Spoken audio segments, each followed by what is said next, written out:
नमस्कार दोस्तों, स्वागत है स्विट्जरलैंड में, एक ऐसा देश जो कई चीजों के लिए फेमस है। दोस्तों, स्विट्जरलैंड दुनिया की मोस्ट एक्सपेंसिव कंट्री है। ज्यूरिक ये दुनिया की मोस्ट एक्सपेंसिव सिटी है। जी भैया, मैं जो हूँ इंडिया से बोल रहा हूँ, मुझे स्विट्जरलैंड घूमना था। कौन सी सिटी में घूमना है, जरा नाम बताएंगे? जी बिल्कुल, नाम बताऊंगा मैं आपको। वो क्या नाम था जहाँ ध्रुव राठी घूम के आए थे? ज्यूरिक। हाँ, मुझे ज्यूरिक घूमना है। क्या वहाँ का होटल का किराया बता सकते हैं कि? जी बिल्कुल बताएंगे सर। हमारे यहाँ जो है होटल का जो किराया है वो 1 लाख रुपए है। अच्छा जी, अच्छा, 1 लाख रुपए है। मतलब 1 हफ्ते का बता रहे होंगे आप ये, कि हमारे यहाँ 1 हफ्ते का 1 लाख होता है। I am right? जी नहीं सर, आपने मुझे गलत समझ लिया। 1 हफ्ते का नहीं, हमारा 1 दिन का जो है किराया वो 1 लाख रुपए है। 1 दिन का।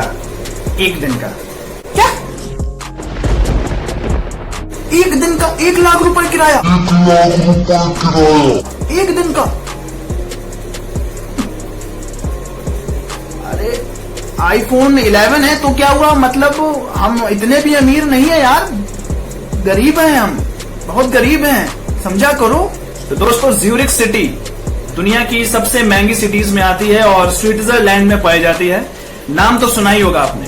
जी माफ करना दोस्तों अगर मेरी एक्टिंग अच्छी नहीं थी। अब बाल कटवाने हैं दोस्तों, सिर्फ 49 यूरोस, 50 यूरोस में बाल कट जाएंगे। What's up guys, this is the liberal Pandit और आप सभी का इस वीडियो में बहुत बहुत स्वागत है। दोस्तों, आज एक स्पेशल वीडियो इसलिए है क्योंकि आज हम बात करेंगे one of the most hypocrites in hypocrite, Dhruv Rathee के बारे में। दोस्तों, ध्रुव राठी ने अभी एक नई वीडियो रिलीज करी है जिसमें वो जीडीपी को लेके काफी ज्यादा सीरियस दिखाई दे रहे हैं और जीडीपी को लेके उन्होंने काफी सारे सवाल क्रिएट किए हैं मोदी सरकार के ऊपर। एज ऑलवेज, जैसे कि राहुल गांधी ने कुछ की पॉइंट्स को उठाकर अभी यूट्यूब पर अपना कैरियर शुरू कर दिया है। जिस तरीके से पॉलिटिक्स में वो बुरी तरीके से मार खा गए हैं, तो उन्होंने सोचा कि क्यों ना हम यूट्यूब पर एक चैनल क्रिएट करें और अपना कैरियर यूट्यूब पर परस्यू करें। और ध्रुव राठी से सलाह लेते हुए वो काफी अच्छा कर रहे हैं और उनके काफी अच्छे सब्सक्राइबर्स भी हैं। इवन उनकी वीडियोस भी लोग देखना पसंद करते हैं, क्योंकि क्या पता कब आलू से सोना बना दें और कब लोगों को चांद पे जमीन दिलवा दें। ऐसी मशीन लगाऊंगा, इस साइड से आलू घुसेगा, उस साइड से सोना निकलेगा। वो काम हम नहीं कर सकते भाई, माफ करना। मैं आलू से सोना नहीं बना सकता, न मेरी पार्टी बना सकती है। हम आपको ये वादा नहीं दे सकते और न ही हम ये वादा निभा सकते हैं। हम झूठ नहीं बोल सकते जी। दोस्तों, वीडियो की शुरुआत करते हुए उन्होंने बेसिकली रिया चक्रवर्ती के जो कंट्रोवर्सी चल रही है उस पर थोड़ा सा मजाक क्रिएट किया। एक्सक्यूज मी, हाँ आपने सुना रिया चक्रवर्ती के साथ क्या चल रहा है? एक बहुत बड़ा खुलासा हुआ है वहां पे, जरूर देखना उसे। इस मजाक क्रिएट करने के बाद उन्होंने मन की बात के ऊपर भी कुछ थोड़ी बहुत टिप्पणियां करी। हमारे देश का जीडीपी -20 मन की बात थी। कितने जरूरी हैं खिलौने। खिलौनों से हमें जरूर खेलना चाहिए। इस टिप्पणी के बाद भी उनका मन नहीं भरा, लेकिन उन्होंने पबजी को भी क्रिटिसाइज कर। 23 पबजी बैन हो गया। पबजी बैन हो गया भाई, तुझे पता है पबजी बैन हो गया। पबजी पर बैन लग गया दोस्तों। क्या करूं मैं, बैन हो गया तो पबजी। आज के वीडियो में हमारे देश की इकोनॉमिक हालत के बारे में, कैसे सारे रिकॉर्ड तोड़ दिए गए हैं और हमारा जीडीपी डबल डिजिट्स में पहुंच गया है। जीडीपी की शुरुआत करते हुए वो सबसे पहले कोरोना वायरस की पैंडेमिक को डिस्क्राइब करते हैं। वो कहते हैं कि किस तरीके से हमारे देश में बहुत तेजी से कोरोना वायरस बढ़ रहा है और जिस तरीके से हमारे देश में हर दिन नया वर्ल्ड रिकॉर्ड बनाया जा रहा है कोरोना वायरस को लेके, वो बात बिल्कुल सही है। और वो मोदी सरकार पर सवाल उठाते हैं कि मोदी सरकार की जो योजनाएं हैं कोरोना वायरस को लेके, वो बिल्कुल ही गलत साबित हो रही हैं। देश में हर दिन हमारा देश कोरोना वायरस को लेके एक नया वर्ल्ड रिकॉर्ड बना रहा है और इंडिया कभी नहीं चाहेगा कि इस रेस में वो कभी भी फर्स्ट आए। लेकिन जो इसका मेन कारण था दोस्तों, वो आपसे ये छुपा ले जाएंगे। दोस्तों, तबलीगी जमात, ये नाम तो सुना ही होगा आपने कि किस तरीके से सोशल वेलफेयर सोसाइटी को उन्होंने और मेंटेन किया, किस तरीके से उन्होंने थूक लगाकर, पेशाब के छिड़काव कर कोरोना वायरस को और प्रोत्साहन किया, पूरे सोसाइटी में कोरोना वायरस को फैला दिया। और फिर उसके बाद कुछ लोगों की नजर में वो स्केप डॉग्स हैं, क्योंकि कुछ लोगों की नजर में वो एक लाचार मासूम माइनॉरिटी की नजर में आते हैं और उसी श्रेणी में उनको सारा प्रोटेक्शन दिया जाता है। और तबलीगी जमात के बारे में ये नहीं बताएंगे, क्योंकि अगर इन्होंने उनका नाम भी ले लिया तो अगली बार स्विट्जरलैंड जाने का जो टिकट है उसका इनको पैसा कौन देगा। ऑटोमेटिकली बेसिक प्रिंसिपल इकोनॉमिक्स की, उस जगह की कॉस्ट ऑफ लिविंग ज्यादा बढ़ जाएगी। सेकेंड स्टेप में ये बात करते हैं स्टूडेंट्स के एग्जाम्स के ऊपर कि किस तरीके से फोर्सफुली लोगों को, जितने भी यूथ है, उन सारे स्टूडेंट्स को फोर्सफुली एग्जाम देने के लिए पुश किया जा रहा है। दोस्तों यहाँ पर ध्यान देने वाली ये बात है कि कितने भी बच्चे इस एग्जाम्स को देने से मना कर दें, लेकिन सरकार की ये पर्सनल मजबूरी है कि वो इन सारे एग्जाम्स को कंडक्ट कराएं। तो यहाँ पर बात ये है कि कई सारे ऐसे बच्चे हैं जो पूरा गैप लेते हैं एक इस एग्जाम को देने के लिए, फिर चाहे वो जेईई का एग्जाम हो, चाहे वो नीट का एग्जाम हो। इसके ऊपर मैंने एक पर्सनल वीडियो भी बनाई है, आप आई बटन पर जाकर क्लिक कर सकते हैं, वहां पर आपको ये वीडियो मिल जाएगी और उसकी लिंक भी मेरे डिस्क्रिप्शन में पड़ी हुई है, आप जाकर ये वीडियो देख सकते हैं। ये बहुत ही इंटरेस्टिंग वीडियो है। मैंने इस वीडियो में काफी ब्रीफली ये बताया कि गवर्नमेंट क्यों इतना मजबूर है एग्जाम्स को कंडक्ट कराने में और गवर्नमेंट की क्या खास मजबूरियां हैं, क्योंकि वो इस बात पे मजबूर है कि अगर वो एग्जाम्स नहीं कंडक्ट कराएगी तो ऐसा बहुत बड़ा पोर्शन है, कम से कम 40% इतना बड़ा पोर्शन है जो कि एक साल गैप ईयर लेता है आईआईटी या फिर नीट के एग्जाम के लिए। अगर ये एग्जाम नहीं होंगे तो उनका पूरा एक साल खराब चला जाएगा और कुछ बच्चे जो घर में बैठकर सारी सुविधाएं जुटाने के बाद ट्वीट खेल रहे हैं, उनको इस बात का कोई इफेक्ट नहीं पड़ेगा, लेकिन जो सच में एक साल तैयारी किए हैं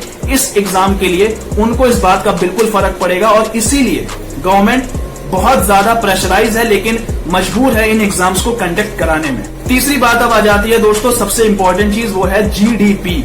जीडीपी को लेकर ध्रुव राठी बहुत ही ज्यादा कंट्रोवर्सी क्रिएट करने की कोशिश करते हैं और सरकार को चारों तरफ से घेरने की कोशिश करते हैं और बताते हैं कि किस तरीके से -23.9% हमारी इंडियन जीडीपी गिरी है कोरोना पेंडेमिक में। दोस्तों कोरोना पेंडेमिक की अगर बात करी जाए तो सच में ये बात सही है कि इंडिया की जो जीडीपी है वो बहुत ज्यादा गिरी है, लेकिन यहाँ पर सबसे बड़ा रीजन यही है गिरने का कि जो कोरोना वायरस पेंडेमिक है उसमें Indian businesses, Indian agriculture sector, Indian manufacturing sector, इन तीनों फेजेस को बहुत बड़ा नुकसान झेलना पड़ा है और ये वर्ल्ड वाइड भले ही हो, लेकिन इसमें इंडिया का जीडीपी इसलिए इतना डाउन है क्योंकि इंडियन पॉपुलेशन इसका सबसे बड़ा कारण है। अगर इंडियन पॉपुलेशन कंट्रोल होती, अगर पिछली सरकारें जो कि कांग्रेस का रूलिंग पावर इतने वक्त तक रही है देश में, तो अगर कांग्रेस सरकार पॉपुलेशन कंट्रोल को लेकर कोई अच्छा नियम लाती तो शायद आज हमारे देश में इतनी बड़ी पॉपुलेशन ना होती और इस पॉपुलेशन ना होने के चक्कर में शायद इतने केसेस भी ना होते और शायद हमारी जीडीपी भी अंडर कंट्रोल रहती और एम्प्लॉयमेंट की जो बात होती है, एम्प्लॉयमेंट भी दिलाई जा सकती, मास स्केल पर दिलाई जा सकती और इतना ज्यादा क्राउड इकट्ठा ना होता इस चीज को लेकर कि सारे लोग अनएम्प्लॉयड हो रहे हैं। अनएम्प्लॉयमेंट की अगर बात करें तो जिस तरीके से ध्रुव राठी ने कुछ रिसोर्सेज से पता लगाया कि अनएम्प्लॉयमेंट बहुत ज्यादा बढ़ रही है, तो अनएम्प्लॉयमेंट का बढ़ने का मेन कारण यही है कि जिस तरीके से मैन्युफैक्चरिंग सेक्टर को बहुत बड़ी चोट पहुंची है उसकी वजह से अनएम्प्लॉयमेंट हुए हैं और ये पूरी दुनिया में यही सिनेरियो हुआ है, फिर चाहे वो कोई भी पावरफुल देश हो, फिर चाहे वो कितना भी वीक देश हो, ये अनएम्प्लॉयमेंट का सिनेरियो देखने को मिला है।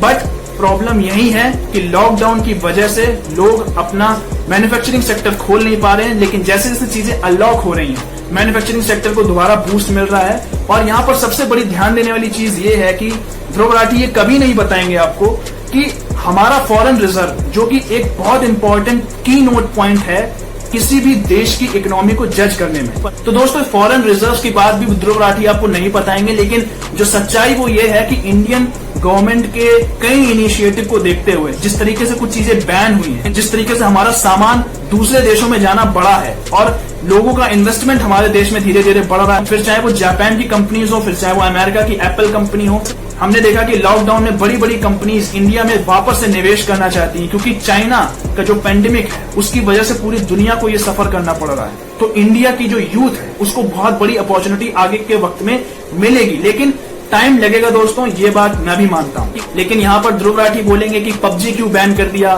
मन की बात में खिलौने बनाने को क्यों बोल दिया। तो दोस्तों यहाँ पर ध्यान देना होगा कि लोगों को इन्फ्लुएंस करना पड़ता है और इन्फ्लुएंस अगर राहुल गांधी करेंगे तो वो चांद पर जमीन दिलवाएंगे, दूध बेचेंगे और आलू से सोना बनाने में विश्वास रखने वाले राहुल गांधी। जरा एक बार इमेजिन करिए कि इस बड़े पेंडेमिक में अगर राहुल गांधी देश के प्रधानमंत्री होते तो इस देश की सिचुएशन इस समय क्या होती।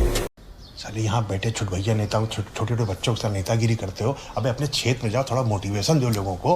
अब आप कह रहे हो कि यहाँ आलू की फैक्ट्री लगाओ, अंत में मैं विपक्ष का नेता हूं, मैं दबाव डाल सकता हूं, जो मैं कर रहा हूं। मैं किसान के लिए आलू की फैक्ट्री तो नहीं खोल सकता।